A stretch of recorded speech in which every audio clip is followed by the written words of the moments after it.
For the past nearly 2 years in my autograph cabinet, I have had this empty trading card protector case.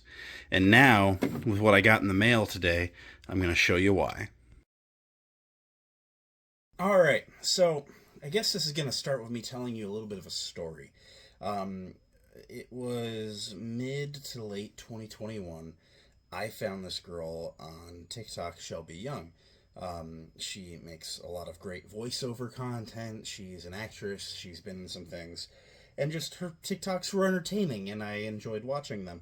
And then I realized that she has been cast by like Lucasfilm, Lego, whatever. She basically does all the Princess Leia voices in the Lego Star Wars Skywalker Saga game, which is a great game, and the Lego Star Wars specials that have been on Disney Plus. She voices Princess Leia, and if you haven't watched those or heard anything, she does a really good job. You could tell me that it was just old audio of Carrie Fisher. I mean, she does a great job. Um, so anyway, I noted eventually that in her TikTok bio, she had like a link tree, and then in the link tree it showed a fan mail address. So me, being the autograph collector that I am, took my opportunity, and I sent in some fan mail. So I tracked down, and first I bought on eBay. There are these Lego Star Wars trading cards that you get in magazines or whatever, but only in Germany, and there's no alternative here in the U.S. There's no Lego Star Wars trading card sets. But I ended up getting for like $2 shipped here a Princess Leia card from the set. So it's a trading card that has like the picture of the Episode 4 Leia minifigure on it. So anyway, I ordered that. I got it here. I wrote a letter. I sent the letter to her P.O. box. And for those that are ever interested in looking into doing like fan mail, which is great, you want to do things to boost your odds of getting a reply. And your odds of getting a reply are typically low. So in my envelope, like I said, I had the letter, I had the thing I wanted to get signed. If you want to get a photo signed, include a photo. But I also included a return envelope that had my address written on it and a postage stamp on it, so she didn't have to buy a stamp. She didn't have to do nothing. Just sign the card, put it in the envelope, drop it in the mailbox. Job over, right? Um, so anyway, I mail it out, and about a year goes by. It was late 22, and I end up getting it back in the mail. Now, after about a year, I'd obviously just given up. I was like, hey, it's just not happening, whatever. And I move on with my life, grateful it was only a $2 trading card.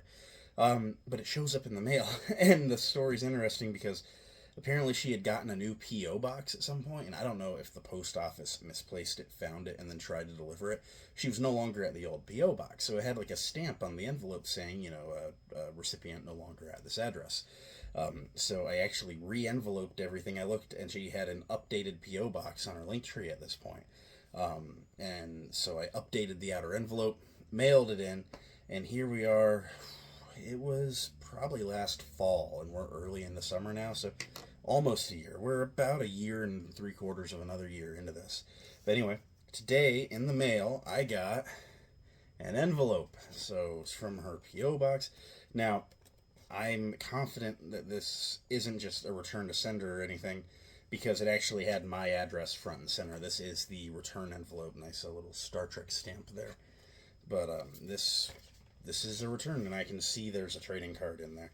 Holding up to the light, I don't see anything else. Your odds of getting a full-blown written letter in response, I've never had any luck. I've gotten very minute luck with mail-ins before, but let's just go ahead and get this open and see what we're working with. Remember, this is a totally free thing. They don't charge, so if you don't get a reply, it's whatever. Oh yeah, this is cool. So, alright, so the back of the card is just your basic, just black Lego Star Wars logo. And on the front, she did, it's really cool looking. Just Shelby Y, and then Princess Leia, and little quotes underneath. That's really cool. I love how this turned out. This is just a great addition to the collection. Maybe not the world's most exciting autograph or anything, but we're running out of Princess Leia's. I mean, one of them's already gone. So I have my case that I was talking about earlier that's been in the cabinet I mean, literally, I bought the card on eBay while waiting for it to come in from eBay. I went to my local GameStop. I saw these cases, and I was like, "Oh, that's cool. I'm gonna get this case." Um, so and then I was like, "Okay, well, now that I've mailed the card out, I'm just gonna stick with the case in the cabinet where I'm gonna end up putting the card." And I've just not reorganized my collection cabinet since. Anyway, here it is in the case. I love it. I doubt she's watching, but if you are, Miss Shelby Young, thank you greatly. I appreciate this, and this is an awesome addition to my Star Wars collection. And if you're unaware of her, go check out her TikToks. She does some really fun voiceovers, and I mean, she's a great impressionist. I mean, she does these videos where she'll take the entire list of Disney princesses or different cartoon show characters and just recreate their voices and put them in scenarios and stuff. It's really entertaining stuff. Honestly, voice acting is a really interesting form of acting, because it's weird because I mean, and she's done a lot of videos talking about it where like it's weird because you're not like sometimes when you're acting your voice just does your thing if you're like actually like flailing and doing and you're on camera. And she kind of talks about how weird it is trying to get yourself like amped up and stuff for certain scenes where your character's high strung but you're just in the booth. So she does a lot of neat content, and I really enjoy watching it. So go check her out if you're unaware of her.